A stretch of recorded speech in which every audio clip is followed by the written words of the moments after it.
Hello, I'm your host, Jackie Mullins, and welcome to From Cells to Us. How? The podcast where we figure out how life went from a single cell to complex creatures like us. I told you last episode I would tell you which hypothesis I thought was correct for our origin of life. Well, my answer is both. So it wasn't an either-or situation. It was all the above, or both the above. Earth got ingredients from multiple sources, and chemistry did what chemistry does. More ingredients meant more chances to stumble onto self-replicating molecules. Now, this is actually most likely what happened. Life got help from both Earth and space. So it was a team effort. The idea that both Earth-based chemistry and space-delivered molecules contributed to life is actually the mainstream scientific view, as we have good evidence for both. Now, let's do a quick recap of episode 1. Earth started as a molten ball of liquid hot magma 4.5 billion years ago. No land was able to be formed. Carbon bonded with everything, and that formed organic molecules. RNA became the wonder molecule storing information, catalyzing reactions, and copying itself. Think of that lone tuba player. Fatty acid membranes, like little spherical Oreos, spontaneously formed bubbles and accidentally trapped RNA inside. Boom! Protocells. All 4 boxes checked. Protection, instructions, fuel, reproduction. Those protocells could divide and evolve. RNA was king, but RNA was fragile and limited. Something had to change, and all kings must fall. So last episode, we went basically from dust to life. This episode, we're taking the next crucial step, because if things continued with only RNA in charge, we would not have gotten as far as we did. No plants, no animals, no us. So we left off with life created. RNA trapped in a bubble, dividing and evolving. Boom. We did it. But here's the thing, that RNA that started life, well, it's about to realize it can't do it all by itself. It can't do it alone. At this point, RNA is like that mom of 8 kids who swears she's fine as she's doing everything and has like giant bags under her eyes, hasn't taken a shower in 2 weeks. Like she needs help. Someone give this poor woman some help. And side note, she's a single mom in this situation. I'm certain if she had any upstanding people listening like you, she wouldn't have the same problems. So RNA had no supporting molecules, no systems. Early life had no workhorses. So RNA put the team on his back, much like Craig Jennings in Madden. RNA is checking off 3 of 4 boxes to make a cell, copy yourself, catalyze reactions, and store information. It's got a lot on its shoulders. So RNA is just doing it all, but it's not great at all of its jobs. It's the jack of all trades, master of none. Also, RNA is super fragile. It breaks down very easily, unlike Craig Jennings. It's like, here you go. The secret to starting life is right here on this tissue paper. Enjoy keeping that alive. For life to continue, or at least get more complex, RNA needed help. And here's the beautiful part. The help was already there. It had been there all along, actually. We just haven't been able to talk about it yet.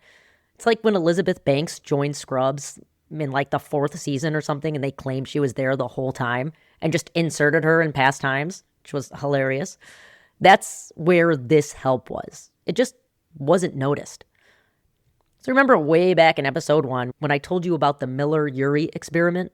The one from 1952, where they basically bottled up a Hadean eon in a lab and simulated early Earth conditions? Well, I told you that they made organic molecules, but what I didn't tell you is what organic molecules that they made. They made amino acids. And not just 1 or 2, they made several different kinds. Just by running electricity, simulating lightning, through a mixture of simple gases, methane, ammonia, hydrogen, and water, boom, amino acids. So amino acids have been around since the beginning. They were just floating in those primordial seas right alongside RNA. They were in the same warm little ponds, the same tidal pools, the same hydrothermal vents. So when the fatty acid vesicles formed, those little Oreo bubbles that trapped RNA, Well, they also trapped whatever small molecules happened to be nearby. And in most cases, that meant they trapped amino acids. Also, this first membrane wasn't exactly Fort Knox. Lots of things just popped right through, including amino acids. So even if amino acids weren't trapped right away, they could just pop in.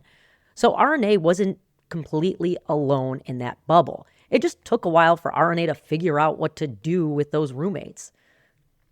Okay, so what the heck is an amino acid?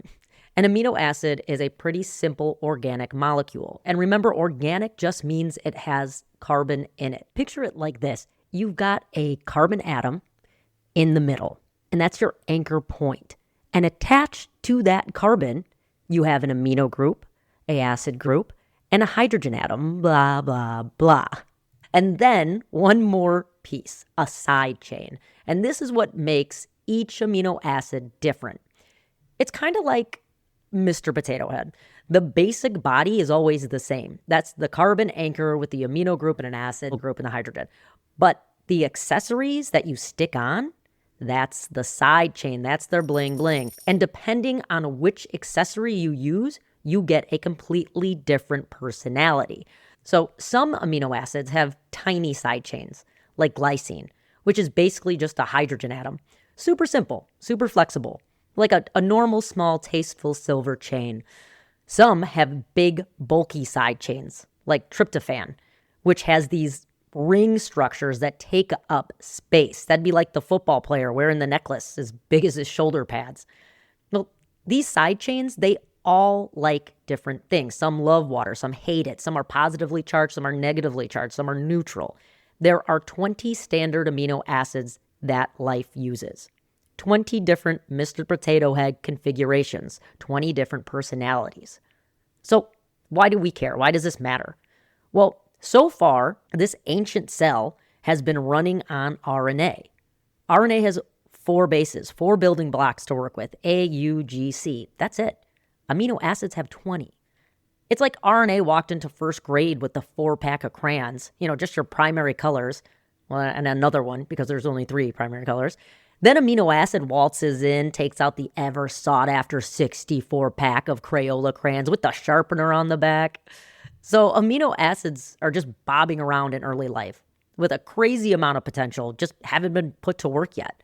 It's kind of like RNA would be the super hardworking sibling that the parents take for granted. And amino acids are the younger siblings who can still do things, but the parents are like, oh, they're so cute and little. But the big sibling RNA is about to put an end to that. So let's pause for a second and make sure we got this. Amino acids were made in the Miller-Urey experiment. They've been around since the beginning.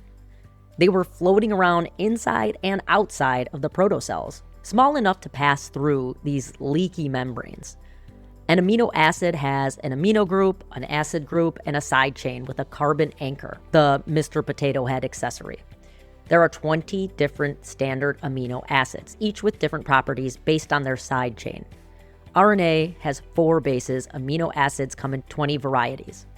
So amino acids were floating around in this primordial soup and inside the protocells with RNA. Cool. But so what? Lots of things were floating around. What made amino acids so special?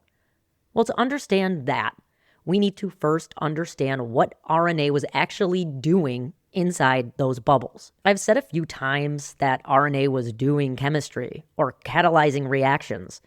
But what does that actually mean? Were these molecules using beakers, titrating things, making that little white magnetic pill spin? No, what I mean when I say doing chemistry is this. RNA was acting like a tool in the best way. You know how a hammer has a specific shape that lets it hit nails? RNA that folded the right way became a molecular tool. Its shape let it grab onto other molecules and do something to them. Cut them, stick them together, speed up a reaction that would otherwise take forever. Think of it like this. Imagine you've got 2 magnets and they're sitting on a table. They could snap together eventually, maybe in a million years when random vibrations happen enough to push them together just right. Or you could use your hands and push them together in 2 seconds. That's what RNA was doing. Being the hands that helped molecules connect way faster than they could on their own. But here's the key question. How does a simple string of RNA become a useful tool? And the answer is folding. It couldn't help itself. It's kind of like that yo-yo string, when it's all twisted and you don't pull it too taut and it twists up on itself. That's how RNA is. It folds into 3D shapes, and the shapes determine what it can do. It's like a piece of paper. You fold it into a cup, your function is now to hold water. Fold that same piece of paper into an airplane, well, you were born to fly. Same with RNA. The way it folds determines whether it can do chemistry or just sit there being useless. And early RNA molecules, they cycled through thousands, maybe millions of possible folds. Most of them, absolutely useless, like a Slinky after literally the first time you use it. But every once in a while, purely by chance, RNA would fold into a shape that could actually do something. Those useful shapes, well, we call them ribozymes. So to be crystal clear, ribozymes is just a rename of RNA after that RNA folded into a specific shape. Before it folded, it wasn't a ribozyme, it was just RNA. After folding into a useful shape, ribozyme. So why does RNA fold? Like, is it trying to save the world? Thinking, I got to get this bubble full of weird RNA strands and amino acids to the kind of complex beings who listen to science podcasts for fun? My origin story will be known, says RNA dramatically. No, RNA doesn't know these things. It doesn't think. It reacts. Remember how I said RNA is like a nerd rope? Well, we're sticking with it. Now, instead of the nerd colors being scattered about the gummy rope, try to think of what it might look like if there were clusters of the same colors, the same 4 colors, intermittently positioned on the rope. Now imagine that blue and yellow are somehow magnetized. They were drawn to each other. And so was green and purple. The colors are arbitrary. So that when RNA folds, it snaps these magnetized colors together to form a shape. And each color, well, they're nucleotides, usually just stated with one letter. A pairs with U and G pairs with C. And why does it fold to begin with? Water. Water helps RNA fold because the bases prefer pairing with each other over being alone in water. When they pair, they create these water-resistant zones like molecular umbrellas, protecting each other from the rain. This pairing, plus RNA's natural love and hate of water, hydrophilic and hydrophobic respectively, causes RNA to fold into specific shapes. Like, imagine you're a nucleotide, an A, U, G, or C, or a nerd, and you're out in the rain with only half an umbrella. It's useless. You're getting drenched, your hair is ruined, morale is low. Then you spot someone else approaching with the other half of the umbrella, and he's carrying a cake with no cover. It's getting poured on. He needs a full umbrella too. Why is he carrying an open cake? Well, we don't know. Let's not dig too deep into his life choices. The man only owns half an umbrella, for God's sake. But so do you, so we'll continue. So when your two halves meet, boom, a full umbrella forms. You're both drier, happier, and because it looks like it's gonna rain for, the rest of forever, you decide to stick around. Now imagine tons of these half umbrella people all holding on to the same flexible rope. They're walking around trying to find their matching half while still gripping that rope. Every time two halves connect, the rope bends and loops into a new shape. So picture this from above. Like if alien overlords were watching this ridiculous scene play out, most of the time they just see meaningless shapes. But every once in a while, purely by chance, the rope would fold into something that looked like it was designed to do something. Maybe signal that they needed cake covers or something. But the important part to know is that this was all by chance. Nobody was trying to form a shape. Nobody was trying to become something that would do chemistry or make a tool. They were just trying not to get soaked. That's RNA folding. Bases don't fold to make a cool structure. They fold because pairing keeps them chemically happier in water. And the overall shape is just the rope twisting into whatever formations the pairings force it into. So that's a very long way of saying bases pair up, RNA folds, shape happens. And every once in a rare while, that shape can actually do something. And if you think about it, a pretzel-like structure is way more stable than some floppy wet noodle. Once RNA folds into those tighter, twistier shapes, it becomes more resistant to breaking apart. So let's make sure we got this. A little checkpoint here. RNA folds into 3D shapes, so it's not just a straight line. Folding happens because of water.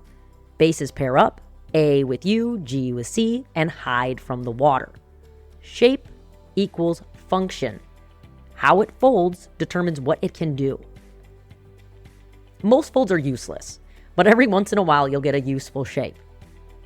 Useful folded RNA is a ribozyme, and that's just what we call RNA that can do chemistry.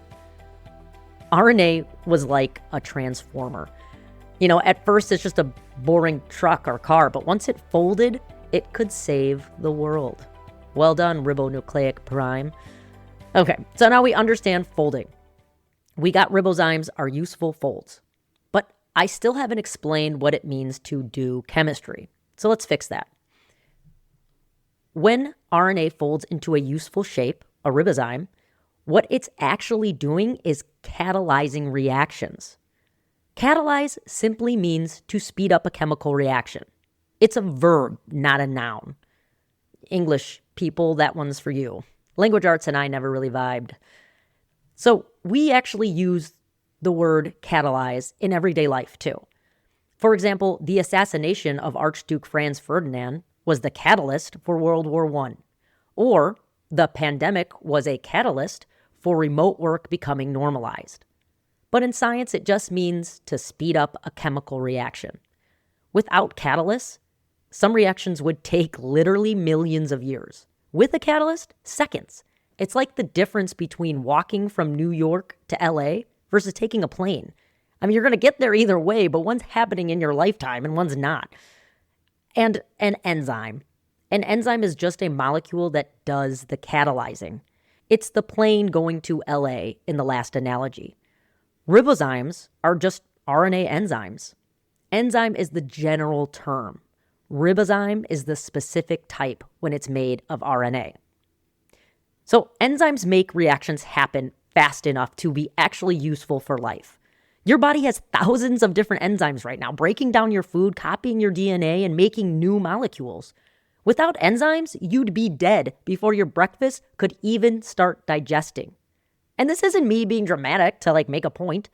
The chemical reactions needed to break down your breakfast would literally take years on their own. But enzymes in your stomach catalyze them so they happen in minutes. Without catalysts, you'd still be working on yesterday's toast. Or, last year's toast. So catalysts are enzymes. Enzymes are catalysts. Einhorn is Finkel. Finkel is Einhorn. And there's just a small caveat. That's only in biology, just FYI. Because of the nature of the word catalyst, not all catalysts are enzymes, since the word is used in everyday life as told previously. So Archduke is not an enzyme. I'm sure you would have figured that out, but I wanted to say the Archduke is not an enzyme because I doubt that was ever said before. So here's a super simple scientific example. If you put a tiny bit of yeast or blood, but hey, let's stick with the yeast, shall we? Into hydrogen peroxide. Now, normally hydrogen peroxide breaks down very slowly into water and oxygen. Hydrogen peroxide, H2O2. It's naturally unstable. It's got an extra oxygen atom compared to regular water, and that oxygen-oxygen bond is weak. So it wants to break apart into water, H2O, and oxygen gas, O2, which are more stable. But normally this takes forever, years even. But if you add yeast, which contains an enzyme called catalase, the reaction happens instantly. It foams up like crazy. Nothing new was created, and the enzyme isn't used up. It just made the reaction faster. The enzyme grabs the hydrogen peroxide molecules and just rips them apart, like Hulk Hogan ripping his shirt off. Bam, water and oxygen gas, done in seconds. Then it grabs the next one and the next one over and over. So when you dump yeast into a bottle of hydrogen peroxide, you're unleashing millions of catalase enzymes, all doing their one job simultaneously, breaking apart hydrogen peroxide molecules as fast as they can find them. And all that oxygen gas being released at once, well, it creates bubbles, tons of them. And that's the foam you see shooting out. It's basically a tiny oxygen gas volcano. If you've ever seen that elephant toothpaste demonstration where colored foam just shoots out of a bottle all super puffy-like, that's this reaction, just with some soap and food coloring for added drama. The catalase enzyme in yeast is breaking down hydrogen peroxide so fast that the oxygen gas bubbles create a foam volcano. And like I said, the cool part about enzymes is they don't get used up. They're like a slide at a playground. Kids, or molecules, go down the slide or get transformed, but the slide itself doesn't change. It just helps the kid get from the top to the bottom way faster than climbing down would take, and the slide stays exactly where it is, ready for the next kid. I always picture these enzymes like the army of the dead from Lord of the Rings, Return of the King. You know, those green ghost warriors? They just swept through, taking out all the orcs, never being used up, never tiring, ready to go again at a moment's notice. Of course, until Aragorn said they fulfilled their oaths and released them, even though they'd be very nice to have in a tight spot. So when I say RNA ribozymes could catalyze reactions, which means folded RNA made things happen faster, I mean RNA with their half-umbrella nucleotides randomly connected to make a shape that could specifically speed up chemical reactions. RNA was acting as an enzyme. I know, so crazy. Perhaps you're not as impressed as me. So let's pop to the future really quick, to around 1980.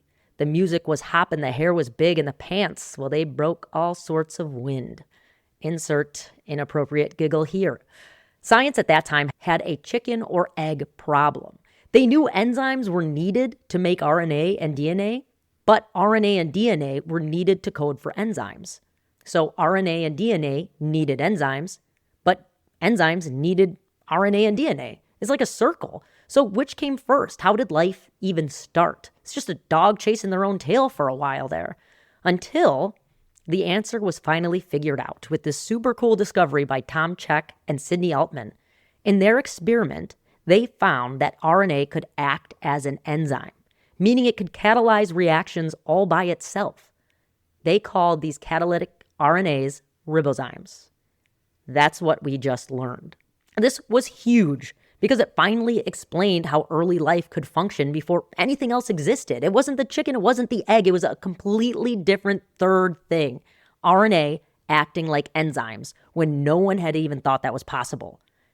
They literally won the Nobel Prize in 1989 for discovering ribozymes and filling in a massive blank in our origin of life history. This was like the top story of the decade, and you just learned it on a Tuesday. How cool is that? So maybe you're like, how cool is that? You tell me. Well, I shall, dear listener, I shall. And I like that you're asking questions, you precocious little scamp, you. So why RNA creating ribozymes is such a wild discovery is because we know how catalysts work today. And today, specialized protein enzymes do all the heavy lifting. They're efficient, precise, ridiculously fast, and built with 20 different amino acids that give them chemical superpowers. RNA, by comparison, has 4 letters, almost no chemical variety. It wasn't made to catalyze. It doesn't have the bells and whistles that proteins do. Yet somehow, early RNA MacGyvered itself into folding into shapes that could catalyze reactions anyway. This should not have been possible, and yet it happened. It's like if instead of the army of the dead tearing through the enemy, it was one of the most unlikely creatures of all, a hobbit, that somehow managed to do the same thing. Or if you're not into Lord of the Rings, it's like if a modern bread maker showed up 10,000 years ago and looked at someone making bread and was like, I'm sorry, what machinery are you even using? How is this even making bread? That's ribozymes. RNA was doing chemistry with almost no equipment, no diversity, no specialized tools. just folding and hoping for the best. And it wasn't pretty, it wasn't efficient, but it was enough. And somehow it worked well enough to jumpstart life. So let's do another checkpoint here. Quick review. Catalyze is to speed up a chemical reaction, like using a plane instead of walking to LA. Enzyme is a molecule that catalyzes. That's the plane itself, or the army of the dead.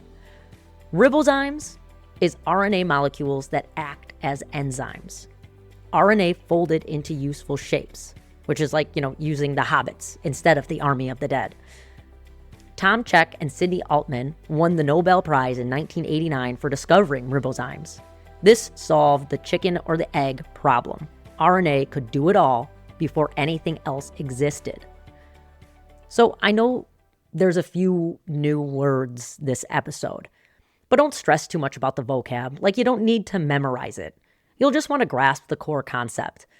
But if you do want to memorize it, I made up this rap for you.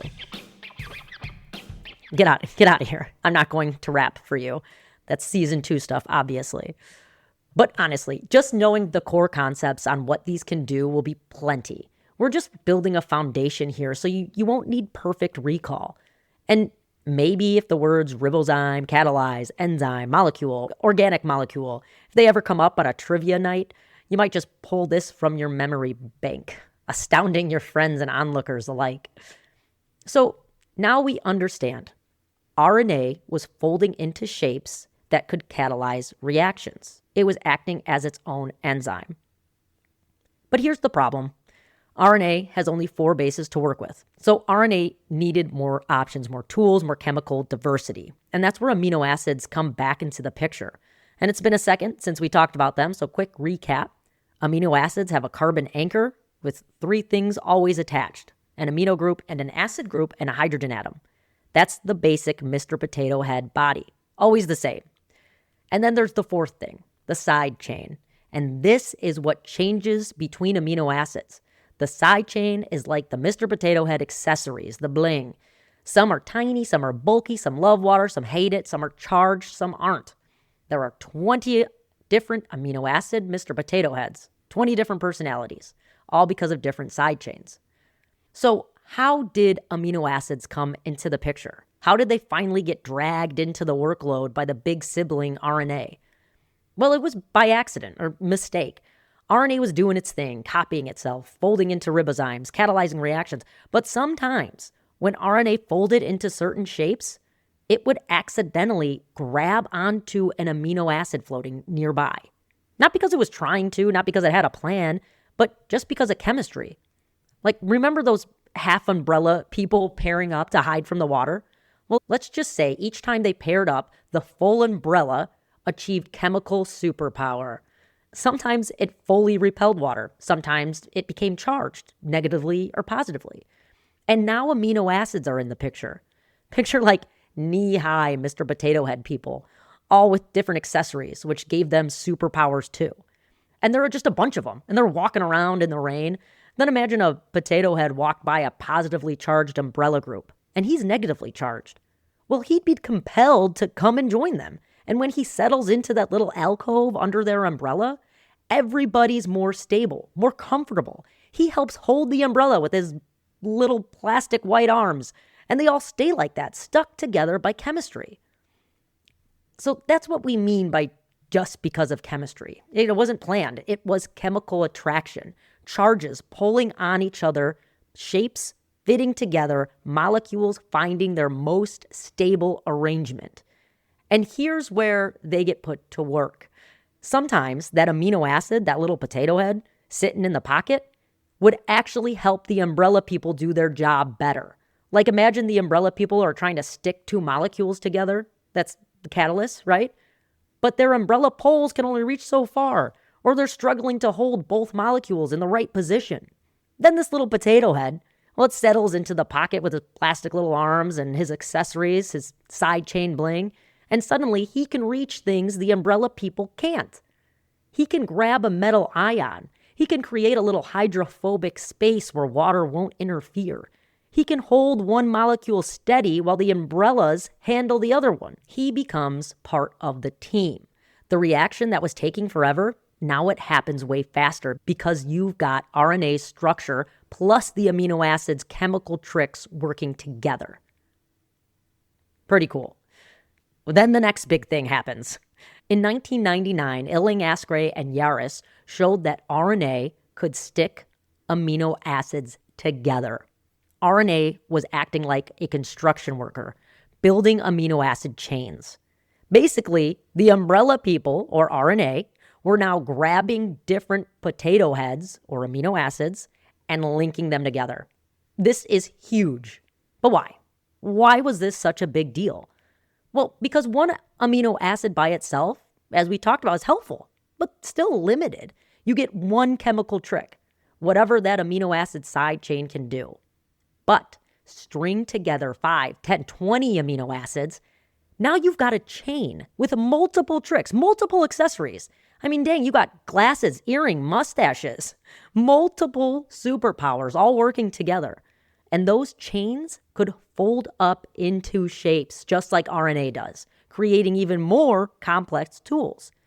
And those chains could do chemistry that individual amino acids or RNA alone just couldn't pull off. Now, here's a cool part.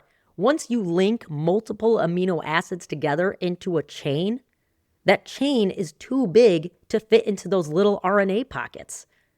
But it doesn't need to fit. Those chains can wrap around the RNA, or they work alongside it.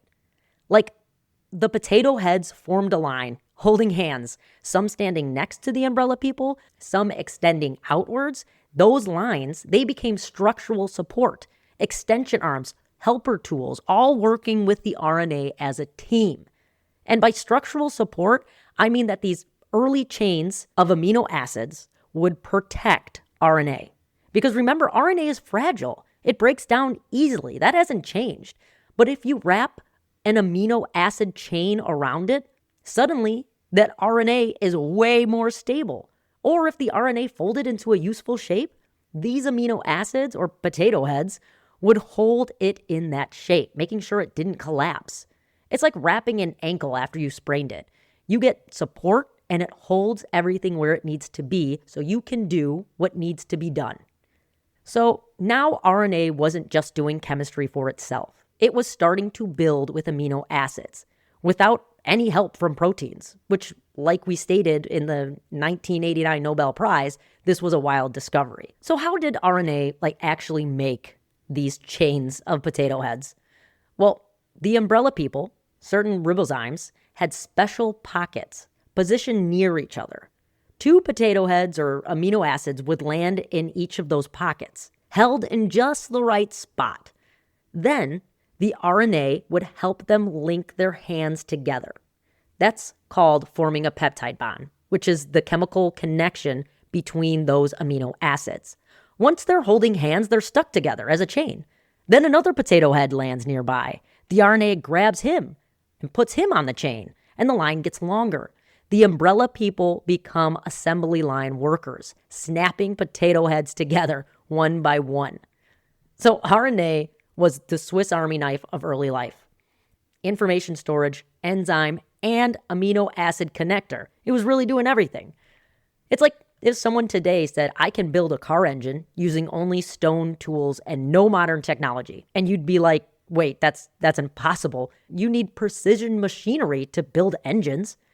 But if they proved they could do it, even crudely, that would be huge because it shows the first step was possible without all the fancy stuff that came later. And that's what Yaris and his team did. They showed RNA could grab and assemble amino acids before all the fancy protein machinery evolved. So let's do another recap, another check-in. Amino acids floating around were chemically drawn to the pockets made by ribozymes, folded up RNA, or potato heads joined the umbrella people. Once the amino acids were there, they started helping the RNA with chemical reactions. Their side chains or their accessories provided chemical tricks RNA didn't have. Then, RNA started linking amino acids together, snapping them into chains. These chains got too long to fit in the pockets, So they wrapped around the RNA or worked alongside it, providing protection and structural support to keep the RNA stable and properly folded, like taping up a sprained ankle. So let's talk a bit more about amino acids, our potato heads. When you stick two amino acids together, you get a dipeptide. 3 amino acids, tripeptide. A bunch of them, that's a polypeptide. And when polypeptides get long enough to fold into functional shapes, that's a protein. But we're not at proteins yet. We're at the messy early stage. We're at simple polypeptides, short chains of amino acids, maybe 5, 10, 20 amino acids long. Now, it is indeed amazing. RNA was linking with amino acids, but they were doing it much like they did everything else, just kind of haphazardly, because RNA doesn't ever really seem to know what it's doing. It's sort of like a kid's first go at Tetris, and they're flying shapes together, holding down the down button. L's are missing squares. Lines are missing their perfect match. You're sweating in the corner. Just try turning the piece a little, Timmy. Oops, missed another. It's no big deal. The shapes are piling up, coming to the top, but then, purely by chance, one of the shapes fits perfectly, and you see the line blink and disappear. That's what's happening with these lines of amino acids, these polypeptide chains. They're just getting lined up randomly, but every once in a while, the chain can actually do something. And how does this happen? Through mutation. Now, when I say mistake or mutation, what I mean is a change in the genetic sequence, or the directions of what normally happens got changed, usually caused by a copying error or something in the environment giving that molecule a little shove in a different direction. The same reason X-Men are called mutants. Their DNA got tweaked, upgraded, changed, giving them a different biological recipe book than the rest of us. Or, the mutants at Table 9. Yes, Adam Sandler is now helping us learn molecular evolution. Is there anything he can't do? So RNA was copying itself, making mistakes, and every once in a while, one of those mistakes created an RNA shape that was really good at grabbing amino acids and sticking them together. That mutant RNA that made a functional peptide chain, well, those better peptides helped that RNA survive better. And then natural selection took over. So these peptides changed everything. But why? I mean, what could these early crude peptides do that RNA couldn't?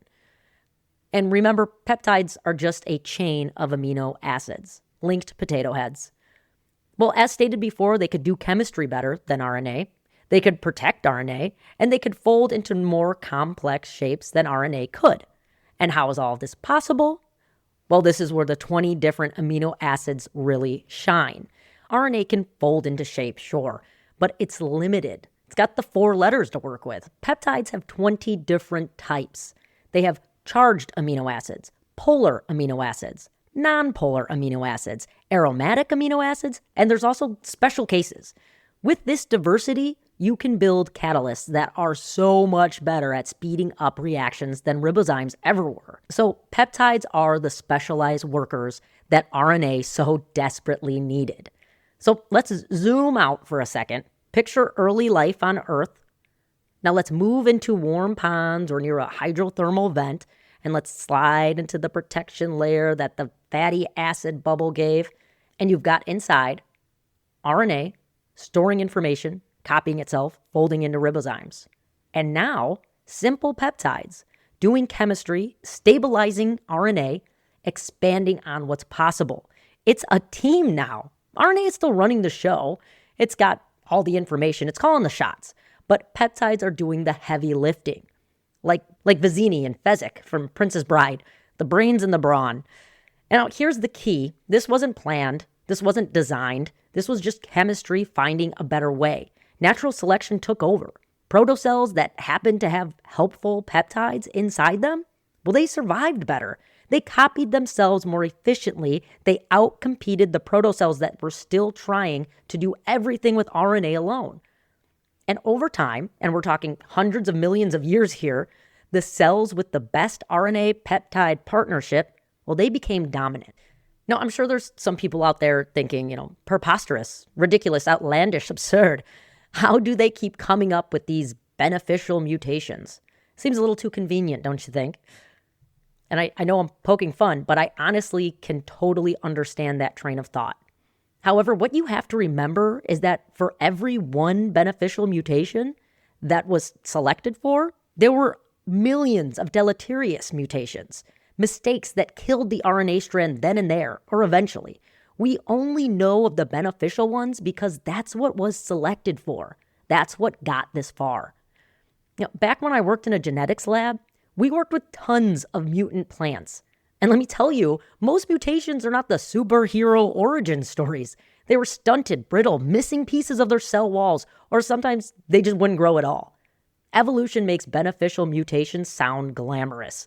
But the truth is, most genetic changes break things. Natural selection just quietly throws those out. Now, think about it like baking cookies. Say you're making cookies and the recipe is 2 cups of flour, half cup sugar, 1/4 teaspoon salt, 3 eggs. Now a mutation comes in and changes one of those things. Well, it would basically ruin the recipe, right? Well, most changes would, but what if by chance it changed half cup of sugar to 1 cup of sugar? While not good for diabetics or people on diets, I bet those cookies would taste a heck of a lot better. When you put your cookies out to eat, more of them would get eaten, and you'd make more of those because they won the taste test. Suck it, Barry. But think if that 1 went to any other place in the recipe. There would not be enough flour if there was only 1 cup, or way too much salt, or not enough egg. If you made those cookies and put them out, they would not get eaten, and you would not make them again. The only place that 1 could go and be beneficial would be by the sugar. That's evolution. Millions of bad mutations, occasionally 1 good one. And that good one gets copied more. Okay, so RNA has helpers now. Peptides are doing the work RNA couldn't do well. Everything's better, right? Well, yes, but RNA still had one massive glaring weakness: information storage. See, peptides could help RNA do things, but RNA was still responsible for storing all the instructions. And RNA, as we have established, is very fragile. It breaks down in heat. It degrades over time. It's chemically unstable. And as life got more complex, more reactions, more molecules, more peptides being made, the information load got heavier. RNA needed to store more information, more instructions for longer periods of time with fewer errors. RNA was drowning again. Different problem this time, but still drowning. It needed a better filing system.